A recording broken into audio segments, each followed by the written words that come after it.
I'm Marin, and this is Post-its and Pens.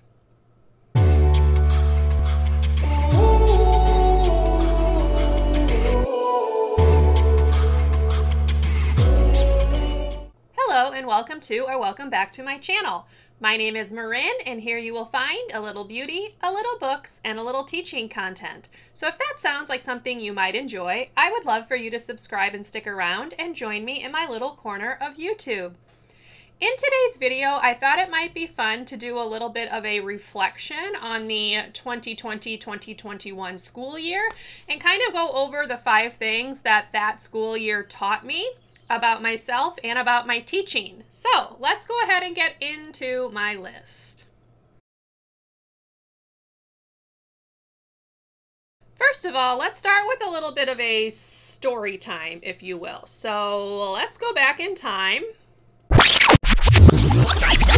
On March 17th, 2020, our district closed down because of COVID. It was the same thing, I think, across the country. Initially, it was like, oh, we'll only be closed for a couple of weeks, and then we'll be back. And of course, we never went back.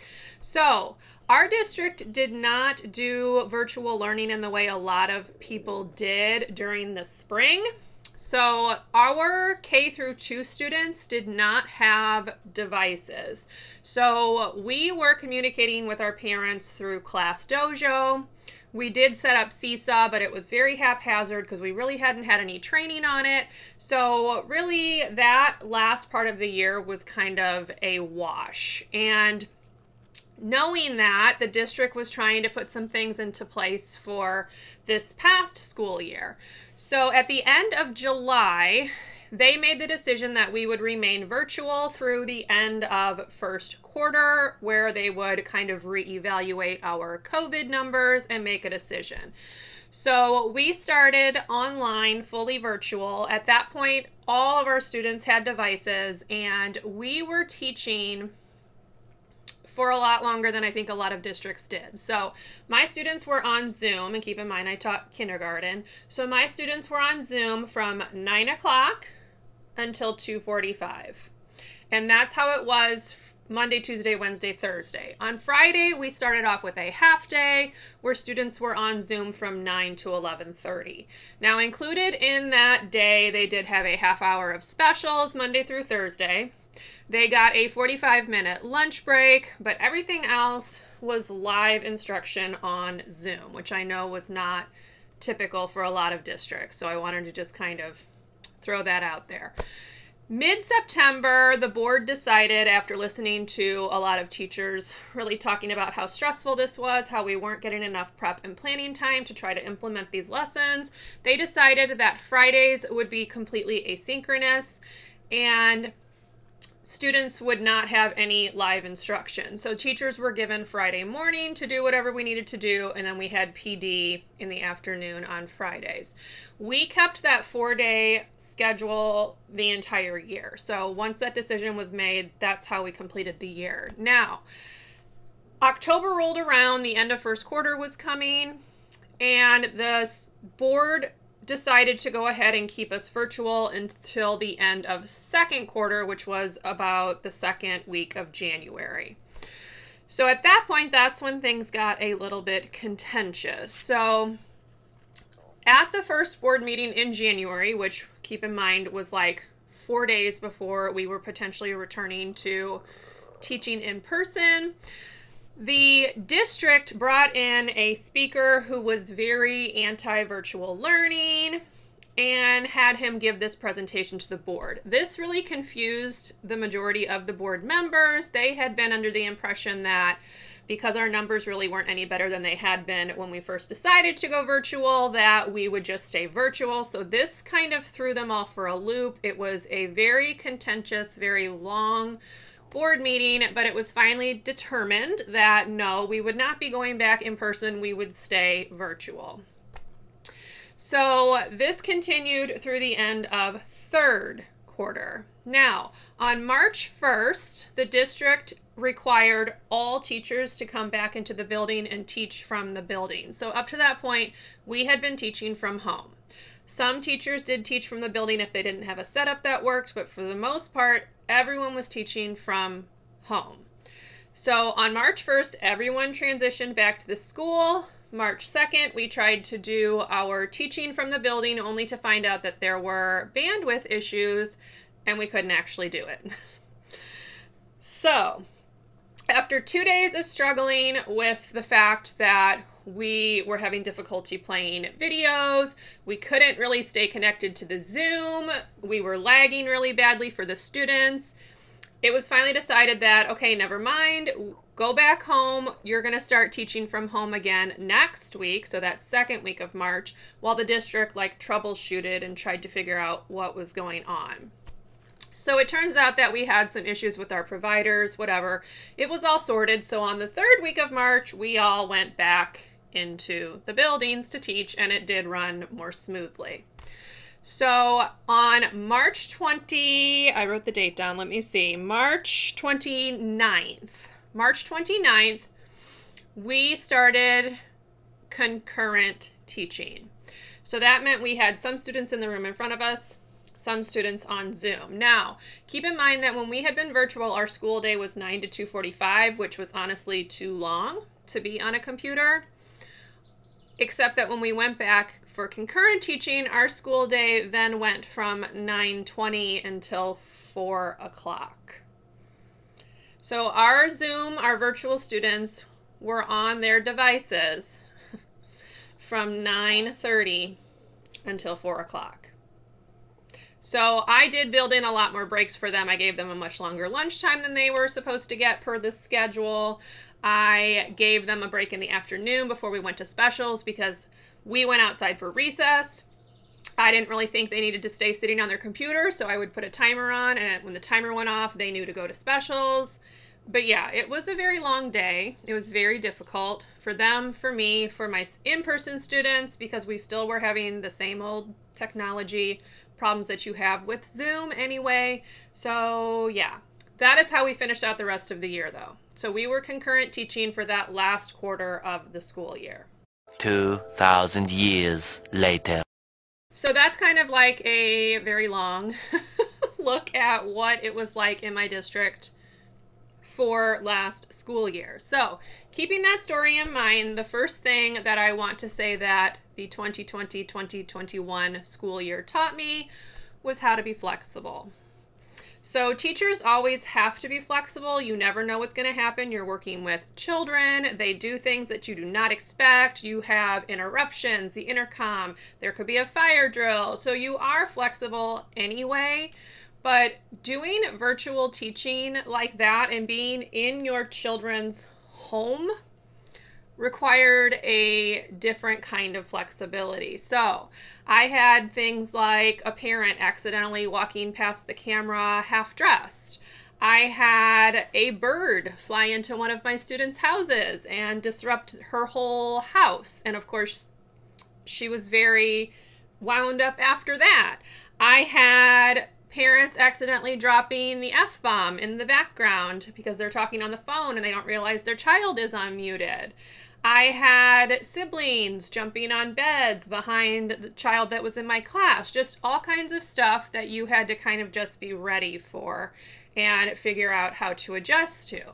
On top of that, you had your typical technology issues, so Zoom freezing up or lagging. You had lessons that you thought were going to work that wound up not working, and suddenly you have 16 students nodding off on their computers in front of you, so you have to adjust the lesson. And we also, the biggest one, had curriculum that was not meant to be used online. So it all required a lot of flexibility, trying to figure out how to make things work. And honestly, it just kind of taught me to be even more on my toes and to really just kind of roll with the punches. So that is one good thing that I suppose came out of this. It did teach me how to be even more flexible than I already was. The second thing that I learned last year was that there is a person called Jack Hartman, and he exists, and I had no idea. So prior to last year, I had taught first and second grade, but I'd never heard of anyone talking about Jack Hartman. So I don't know, maybe this was just, I had my head in the sand. I don't know. I don't know how I missed him because y'all, he has a song for everything, and the students love him. So That is another thing I learned last year. Jack Hartman is a person who exists. If you want a song about a certain subject, science, math, reading, letters, it doesn't matter.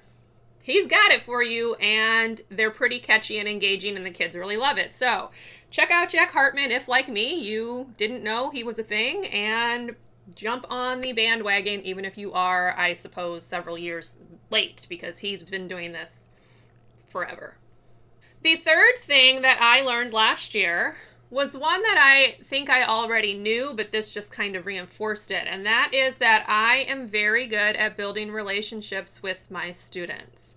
So the big thing about virtual learning, a lot of people were really saying, I'm not going to get to know my students. I'm not going to be able to build relationships with them. And y'all, that's a lie. So I got to know my students on Zoom the same way that I would have gotten to know them in person. And in fact, because we had already built such a good relationship, when it came time to transition them back into the building, now keep in mind they are kindergarten, they've never been in school before, it actually went super smooth. I was shocked at how easily they adjusted, and I just think that's because they already knew my expectations, I already knew what made them tick and what they loved, and we just made it work, and it was a really great time. Now I will say, last year, I had a class that people term your unicorn class. I had an amazing group of littles. I had an amazing group of parents. So that is one thing that I think definitely helped make last year much more tolerable and bearable. But regardless, I was still able to get to know all of my students, figure out what made them tick, get to know their families, get to know what they enjoyed, what they wanted to talk about, their interests,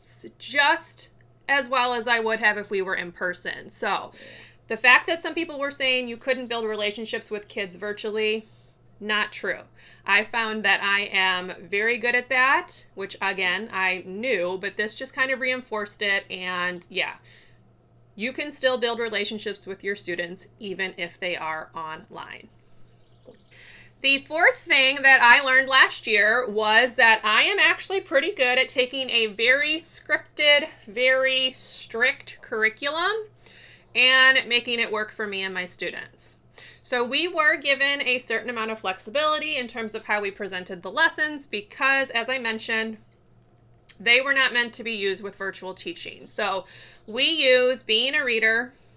We use making meaning, although kindergarten did not teach making meaning last year just because of pacing and the fact that we were online. And the big one, we used Eureka Math, which if you know anything about Eureka Math, shout out to those of you who are using that, it is extremely hands-on. It requires a lot of manipulatives. It requires the students to really work with tools and things to do the lessons.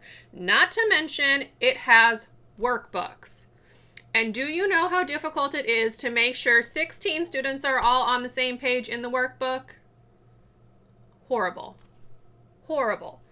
So it took a lot, again, flexibility to figure out how to make these curriculums work for my students and myself. Now, again, I had switched from second to kindergarten. This curriculum was brand new to me, but Eureka Math was brand new across the board. We had never used Eureka until last year. So, trial by fire. Do not recommend, but hey, I made it work. So, I did a lot of looking around on TPT to find things that maybe other people had made, particularly teachers that had had to teach Eureka Math in the spring when it first all shut down. Again, we didn't have to do that. That was not our expectation. Our students were given packets and that's what they worked on. But I made it work. So I would try certain things. I would see that it didn't work and I would adapt. I also made up packets for my students. So I would do like 2 weeks worth of things for them so that they would have the materials that they would need. And I did the same thing for my virtual students when we went back in person. I made everything up for those 4 students so that they would have all of the same materials as my in-person students to keep it equitable and fair. It took a lot of prepping, it took a lot of planning, but I still made it work, which means that when we return this fall in person, because that is what I believe what we're doing, I've not heard otherwise, I will already have a better grasp of how things work for kindergartners, particularly those who have not really had schooling prior to their kindergarten year. So I think that already gives me a leg up. It's going to make it easier for me to adapt what I need to do even more. Even though you have a scripted curriculum, you can still tweak things here and there to make them work better for your students.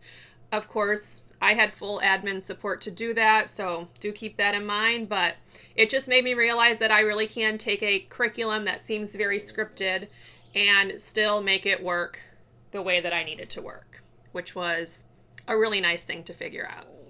And number 5, and the last thing, and possibly the most important thing, I don't know, y'all, I realized I am a really good teacher. Now, that might sound, I don't know, conceited, like I'm tooting my own horn, but I don't think I can put into words how difficult last year was. It was emotionally and physically draining. It was so hard. And I came out of that with a group of students who loved coming to school and getting on Zoom every day. I had a group of students who told me at the end of the year that they didn't want school to be over because they had so much fun. I had a group of students who thought every single thing I did and said was the most amazing thing that they had ever heard or seen in their lives. Again, unicorn class. I was very blessed. But it made me realize that even though I personally thought, man, I am not doing a very good job teaching these students what they need to know. I am not preparing them for first grade. I did. Now, did they all get where I would have wanted them to get? No. That's the reality of teaching, though. Did I get them all learning something? Yes. And in fact, most of them really excelled and will do extremely well in first grade.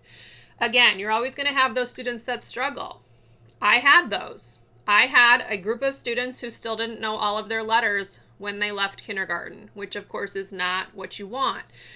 But I still got them somewhere. I still moved them. They still had fun while I was trying to teach them, even if they couldn't get those letters in their head. I'm a good teacher. I did my job. And we had fun, even though I would not ever want to repeat virtual learning or concurrent learning because they were torturous.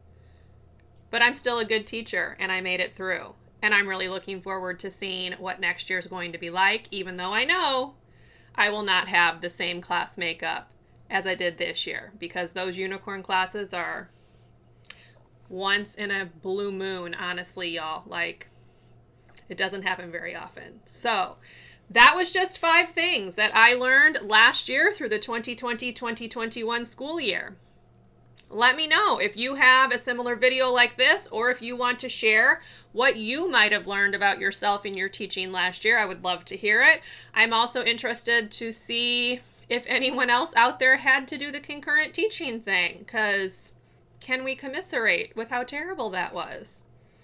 Anyway, I hope you enjoyed this video. If you did, please give it a thumbs up. Subscribe to my channel if you would like to see more from me, and I will see you in my next video. Bye, everyone.